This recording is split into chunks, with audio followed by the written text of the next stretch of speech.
for completely preventable reasons.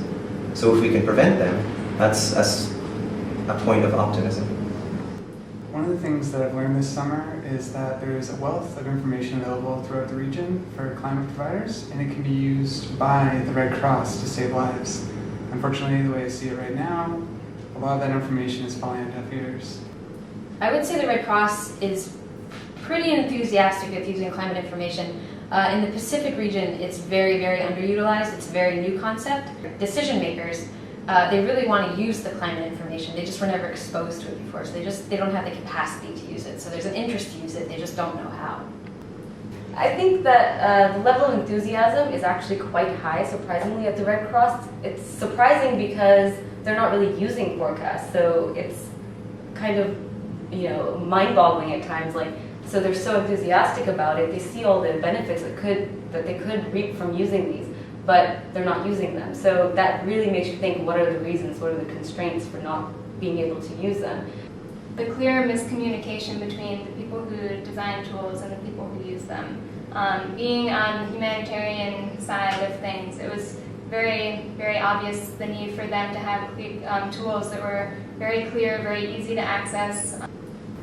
My main advice to IRI is for them to try and really make the weather information that they make for the International Federation of the Red Cross as simple as possible. And I've observed that people really don't have a clue at all of what those maps mean, from what the legend is, from what the color scales mean, all that. There's a high level of interest within the Red Cross to obtain more specific climate change information as it relates to the local level. However, this climate information can't be applied unless it can be used at a localized level within the communities that they work in.